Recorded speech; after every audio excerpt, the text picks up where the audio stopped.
quiere. Buenas, en este video vamos a analizar algunos conceptos revisados en la asignatura de cálculo vectorial. Los integrantes de este grupo somos Jonathan Zuña, Junior Nina y Nuria Masakiza.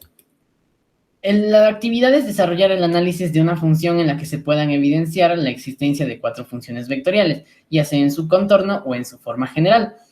Como vemos, la figura elegida es la copa que se da como trofeo al campeón del mundo del Mundial de Fútbol. Intentamos recrear esta figura en el software de GeoGebra. Para esto utilizamos algunas funciones y hicimos superficies de revolución entre ellas, y después generamos planos para poder encontrar las intersecciones y generar las funciones vectoriales que por fin utilizaremos para el análisis. Estas funciones son una circunferencia, una hipérbole y una parábola, pero como vimos al principio necesitamos 4, así que generamos una recta que haría como función de un manubrio para la copa. Entonces, vamos a analizar únicamente la circunferencia, ya que no alcanza el tiempo para revisar el resto. Para la circunferencia, vamos a analizar la recta tangente, el vector normal, el vector binormal, el triedro de Frenet, el plano normal, también la velocidad, la aceleración, la curvatura, el radio de curvatura y la longitud de arco. Primero, para la recta tangente necesitamos siempre un punto y un vector. Entonces, ese punto va a ser evaluado, va a ser básicamente la función evaluada en el parámetro que establezcamos. En este caso vamos a hacerlo con t igual a pi medios. Entonces, el punto únicamente sería reemplazar pi medios en la función. Y se obtiene el resultado de aquí. El coseno de pi medios es 0, el seno de pi medios es 1, entonces nos quedaría esto de aquí. Para sacar el vector de la recta tangente, en este caso sería el vector tangente. Para obtener el vector tangente se tiene que sacar la derivada de la función original y dividirla para su módulo, o sea, para el módulo de la derivada. La derivada de esta función es únicamente, esta constante se mantiene, la derivada del coseno es menos seno, esta constante se mantiene y la derivada del seno es el coseno. La derivada de una constante es 0. Para sacar el módulo únicamente hay que hacer la sumatoria de todas esas componentes elevadas al cuadrado y después sacar su raíz. Efectuando esta operación, básicamente se utiliza la identidad de seno cuadrado más coseno cuadrado y se simplifica esta expresión de aquí y únicamente va a quedar 1.09, que es básicamente el módulo. Entonces, ahora únicamente para encontrar el vector tangente habría que dividir esta expresión entre esta expresión. Y es lo que se encuentra aquí. Entonces tenemos que el vector tangente es menos seno de t, coseno de t y 0. Ahora solo queda evaluar en el punto para obtener por fin el vector tangente. Evaluado en pi medios, el menos seno de pi medios es menos 1, el coseno de pi medios 0 y obviamente 0. Entonces, la ecuación de la recta nada más queda como el punto más un parámetro, que en este caso es lambda, el parámetro multiplicado por el vector director, que en este caso es el vector tangente, como ya se explicó. Y únicamente efectuando esta operación nos queda que la ecuación de la recta es x igual a menos lambda, y igual a 1.09 y z igual a 4. En estas dos gráficas podemos ver cómo se puede graficar en GeoGebra igualmente el vector tangente y la recta tangente. Aquí en este caso se puede ver que esta de aquí es la ecuación de la recta, la misma que fue calculada anteriormente, y este es el vector tangencial. En la segunda figura también se puede ver lo mismo, pero en este caso es en la superficie que se había mostrado al principio. Dale, Nuria. Ok. Aquí vamos a analizar el cálculo del vector normal. Para el cálculo del vector normal vamos a realizar la siguiente operación. Bueno, primero necesitamos saber que la fórmula es la derivada del vector tangencial sobre su módulo. Entonces, sacando la primera derivada de la función tangencial, vamos a decir que nos sale menos coseno de t, menos seno de t y 0.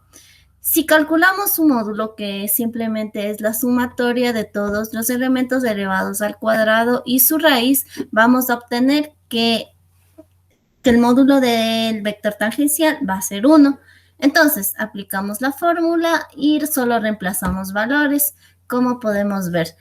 Al reemplazar valores vamos a tener que nuestro vector normal va a ser igual a menos coseno de t, menos seno de t y 0. Esto al evaluarlo en el parámetro que es pi medios nos va a dar un igual de 0, menos 1, 0. Bueno, para calcular el vector binormal vamos a ocupar esta operación que es el producto cruz, y este producto cruz se tiene que dar entre el vector tangencial y entre el vector normal. Entonces, aplicamos todas las operaciones debidas y así vamos a obtener todas las funciones en función de K, y así vamos a evaluarlas. Entonces, el binormal en parámetro T va a ser igual a 0,0,1, y este también en un parámetro de pi medios va a ser igual a lo mismo que 0,0,1. Siguiente. Bueno, en las gráficas podemos ver, en la primera gráfica podemos ver todos los vectores que hemos calculado, simplemente que tenemos el vector binormal, el normal y el tangencial están en la gráfica representados como vectores y en la circunferencia. Y en la siguiente gráfica podemos ver cómo se forma la figura con superficies. Siguiente.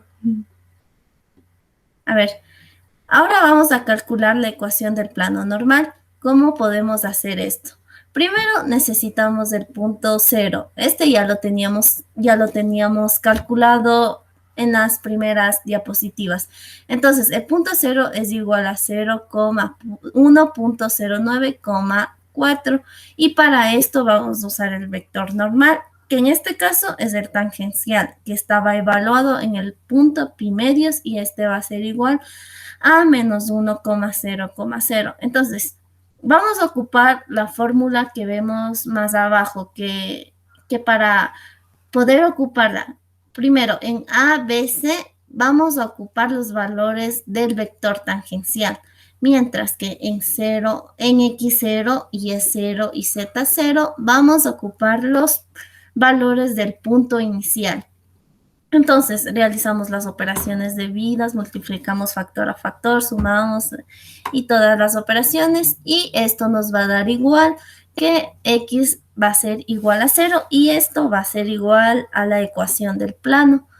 Entonces, en la primera imagen ya podemos ver cómo se nos va a graficar el plano con sus respectivos puntos y en su respectivo eje, mientras que en la segunda imagen podemos ver cómo el plano interseca la gráfica. Siguiente. Junior. Bien, ahora lo que vamos a calcular es la curvatura de la función. Como podemos ver, para calcular la curvatura necesitamos la primera derivada y la segunda derivada. Esto vamos a calcular y vamos a determinar su módulo, y luego lo vamos a dividir para la primera derivada, el módulo de la primera derivada elevado al cubo.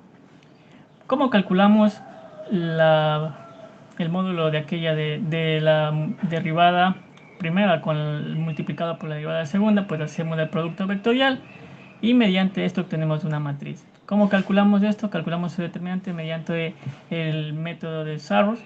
Quedamos teniendo una determinante que se expresa de 1,09 elevado al cuadrado por seno al cuadrado de t más 1,09 elevado al cuadrado por coseno al cuadrado de t.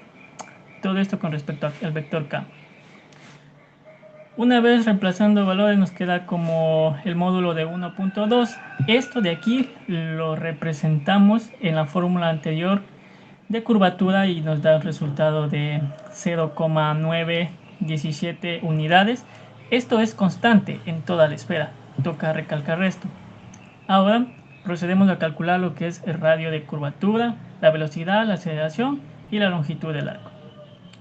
Para calcular el radio de curvatura, utilizamos la fórmula que dice radio de curvatura con respecto a t es igual a 1 sobre la curvatura. Reemplazando los valores calculados anteriormente, resulta que radio de curvatura es igual a 1 sobre 9,7917, y esto nos da un valor de 1,09 unidades. Recalcar que es constante con respecto a toda la circunferencia. Ahora, ¿cómo calculamos la longitud del arco? Para calcular la longitud del arco, utilizamos la fórmula que nos dice: longitud es igual a la integral con respecto a los límites de 0 a t, esto sacándole el módulo de la primera derivada respecto a la diferencial de t. Reemplazando valores nuevamente, valores calculados anteriormente, llegamos a tener, evaluando el parámetro t, pi igual a medios, entonces llegamos a obtener el valor de 1.644 unidades. Ahora, ¿cómo calculamos la velocidad? La velocidad es básicamente la primera derivada de la función, esto evaluándolo en el parámetro pi medios.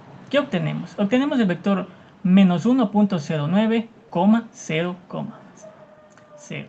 Ahora, para hallar la aceleración, realizamos el vector de aceleración que es igual a la sumatoria entre la aceleración tangencial y la aceleración normal. Ahora, procedemos a calcular la aceleración tangencial. Para ello, necesitamos calcular el módulo del producto cruz entre la derivada primera y la derivada segunda de la función. Todo esto dividido para el módulo de la primera derivada. Ahora, una vez hallados dichos valores, realizando los cálculos necesarios, llegamos a obtener que el valor de la aceleración tangencial con respecto a pi medios es igual a 0. Procedemos a hallar la aceleración normal. Para hallar la aceleración normal se hace un procedimiento similar al anterior, con la única diferencia de que en este caso no realizaremos un producto punto, sino un producto vectorial o producto cruz. Realizando dichos procesos, llegamos a obtener que la aceleración normal es igual a 1.2 sobre 1,09. Esto nos da el igual de 1.09. Ahora, obtenemos el vector aceleración. En las unidades tangenciales tenemos el valor de 0 más 1.09 unidades normales. Este sería el vector aceleración. Gracias. Esto sería todo por la exposición. Muchas gracias.